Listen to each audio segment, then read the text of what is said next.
बिस्मिल्लाहिर्रहमानिर्रहीम। Today's topic of discussion is Kaplan pathology. तो आज की इस वीडियो के अंदर हम कैप्लान से टिश्यू रिपेयर को रिवाइज करने वाले हैं। ओके, तो जो टिश्यू का रिपेयर होता है इन्फ्लेमेशन के बाद स्टार्ट होता है, यानी इन्फ्लेमेशन हो गई है और जो कॉजेटिव एजेंट थे इन्फ्लेमेशन के उनको रिमूव कर दिया गया है। अब इस इन्फ्लेमेशन की वजह से या उस कॉजेटिव एजेंट की वजह से हमारी बॉडी के अंदर जितने भी सेल्स का नुकसान हुआ है, अब इनके नुकसान को पूरा करना है। ओके, तो टिश्यू का रिपेयर और टिश्यू की हीलिंग स्टार्ट हो जाती है। वैसे यहाँ पे एक बात लिखी हुई है जनरल कॉन्सेप्ट्स के अंदर कि जैसे ही इन्फ्लेमेटरी प्रोसेस स्टार्ट होता है उसके साथ ही टिश्यू की या स्पेसिफिकली जो डैमेज सेल होते हैं और टिश्यूज़ होते हैं उनकी रिपेयर और हीलिंग स्टार्ट हो जाती है। टिश्यू के रिपेयर या हीलिंग के अंदर 5 ओवरलैपिंग प्रोसेस होती है। पहला हीमोस्टेसिस, जो कोआगुलेशन फैक्टर्स और प्लेटलेट के ऊपर डिपेंडेंट होता है। इन्फ्लेमेशन, जो न्यूट्रोफिल, मैक्रोफेजेस, लिम्फोसाइट और मास्ट सेल के ऊपर मुश्तमिल होती है। डीजनरेशन, जो स्टेम सेल्स और डिफरेंशिएटेड सेल के ऊपर डिपेंडेंट होती है। फिब्रोसिस के अंदर मैक्रोफेजिस, ग्रैनुलेशन टिश्यू आ जाएगा। ग्रैनुलेशन टिश्यू के अंदर फाइब्रोब्लास्ट, कनेक्टिव टिश्यू, एंजियोजेनेसिस आ जाएगा। टाइप 3 फोलोजन भी आ जाता है। और लास्ट है रीमॉडलिंग, जो मैक्रोफेजिस की वजह से, फाइब्रोब्लास्ट की वजह से और कोलेजन की कन्वर्जन की वजह से होती है। स्पेसिफिकली टाइप 3 का टाइप 1 के अंदर कन्वर्ट हो जाना। अब एक्स्ट्रा सेलुलर मैट्रिक्स एक इंपॉर्टेंट टिश्यू है, यानी कि इंपॉर्टेंट टिश्यू स्कैफोल्ड होता है। इसकी दो फॉर्म्स होती है, यानी ईसीएम के अंदर दो चीज़ें होती है, एक है मैट्रिक्स और दूसरा basement membrane. Basement membrane collagen type 4 और लैमिनिन से मिलकर बनती है।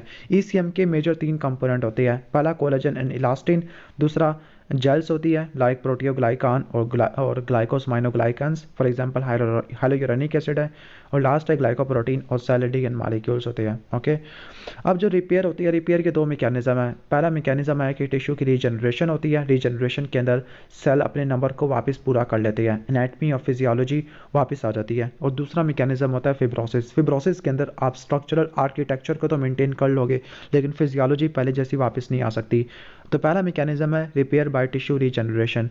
अब depending upon their regenerative capacity tissue को 3 कैटेगरी में डिवाइड करते हैं। कुछ टिश्यू लेबाइल होते हैं, यानी उनके अंदर लेबाइल सेल होते हैं, कुछ स्टेबल सेल होते हैं और कुछ परमानेंट टिश्यूज़ या परमानेंट सेल्स होते हैं। जो लेबाइल सेल्स होते हैं प्राइमरीली स्टेम सेल्स होते हैं, जो पूरी लाइफ रीजनरेट करते रहते हैं, टर्नओवर होता रहता है, कंटिन्यूस टर्नओवर होता है।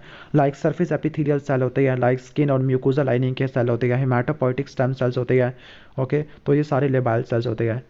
जो स्टेबल सेल्स होते हैं जिसमें स्टेम सेल्स और डिफरेंशिएटेड सेल दोनों आ जाते हैं, ये वो सेल होते हैं जो through out the life relatively less replicate करते हैं, लेकिन जैसे ही कोई इंजरी आती है टिश्यू के अंदर तो ये सेल एक्टिव हो जाती है और ये डैमेज टिश्यू या डेड टिश्यू के नंबर को रेप्लेनिश कर लेते हैं। फॉर एग्जांपल हेपेटोसाइड है, प्रोक्सिमल ट्यूबुलर सेल्स होते हैं और एंडोथीलियम है। परमानेंट सेल्स के अंदर फ्यू स्टेम सेल और कोई डिफरेंशिएटेड सेल आ जाते हैं। अब ये ऐसे सेल होते हैं जिनकी रेप्लिकेटिव कैपेसिटी ना होने के बराबर होती है, for example neuron, cardiac muscle और स्केलेटल मसल। तो ये टिश्यू का रिपेयर कैसे करवाएंगे? फिब्रोसिस के जरिए करवाएंगे। तो नेक्स्ट मैकेनिज्म होता है फिब्रोसिस या स्कार फॉर्मेशन। जो स्कार फॉर्मेशन होता है बहुत सारे स्टेप्स के ऊपर मुश्तमिल होता है। ये उस केस में होगा जब रिपेयर रीजनरेशन से नहीं हो सकती। सबसे पहले एंजियोजेनेसिस होती है। एंजियोजेनेसिस को प्रमोट करने वाले कुछ फैक्टर्स होते हैं like vascular endothelial growth factor and the fibroblast growth factor. इसके बाद platelet derived growth factor, fibroblast growth factor 2 और ट्रांसफॉर्मिंग ग्रोथ फैक्टर बीटा, ये फाइब्रोब्लास्ट की एक्टिवेशन कराते हैं। फाइब्रोब्लास्ट की एक्टिवेशन होती है तो ग्रैनुलेशन टिश्यू की फॉर्मेशन बढ़ जाती है। Finally transforming growth factor beta और दूसरे ग्रोथ फैक्टर्स होते हैं ईसीएम की डेपोजिशन करवा देते हैं। साइटोकाइन, इंटरल्यूकिन 1 और इंटरल्यूकिन 13 कोलेजन की प्रोडक्शन को बढ़ा देते हैं ताकि स्कार की फॉर्मेशन कंप्लीट हो सके। अब है वुंड हीलिंग। अब जो वुंड हीलिंग होती है ये दो मैकेनिज्म के जरिए होती है, हीलिंग बाय फर्स्ट इंटेंशन और हीलिंग बाय सेकेंडरी इंटेंशन।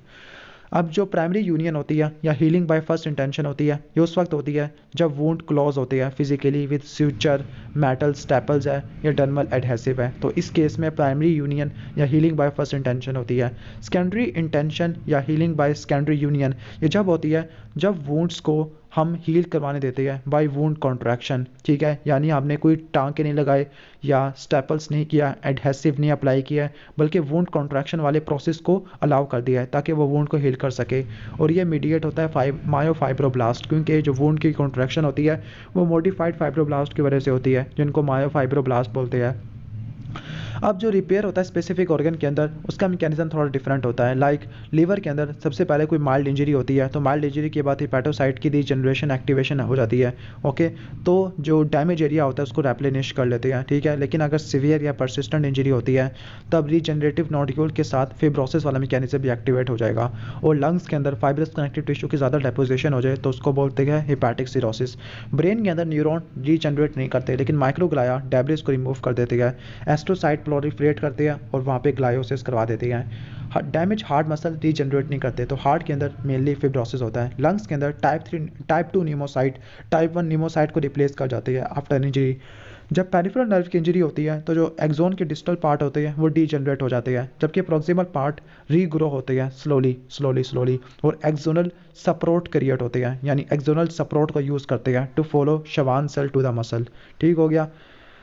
अब है aberration in the wound healing या abnormalities in the wound healing. बाज़ वक़्त ऐसा होता है कि वुंड हीलिंग डिलेड हो जाती है। For example foreign body presence है, इन्फेक्शन है, इस्कीमिया है, डायबिटीज़ है, मैल न्यूट्रिशन है, स्कर्वी है, तो इस केस में वुंड हीलिंग इम्पेयर्ड हो जाती है।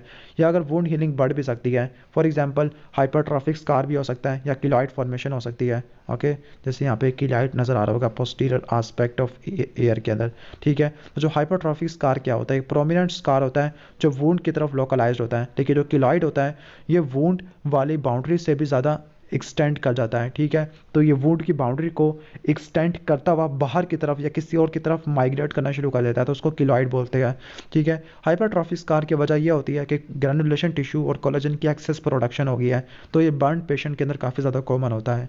जबकि किलॉइड फॉर्मेशन ये जेनेटिक कंडीशन होती है, ईयर लोब्स को, फेस को, नेक को, स्टर्नम को, फोर आर्म को अफेक्ट करती है। अब इसमें होता है कि इसमें ज़्यादा जो स्कार होता है वो वूंड वाली बाउंड्री से भी हट के कहीं और एक्सटेंड करना शुरू कर देता है। इसके अंदर प्रोडक्शन कोलेजन की ज़्यादा हो जाती है, स्पेसिफिकली टाइप 3 कोलेजन की। ओके, तो ये था टिश्यू रिपेयर वाला चैप्टर कैप्लान पैथोलॉजी से। अगर आपको वीडियो अच्छी लगी है तो वीडियो को लाइक कर देना, चैनल पे नहीं हो तो सब्सक्राइब कर देना। मिलते हैं नेक्स्ट वीडियो में, तब तक के लिए अल्लाह हाफिज़।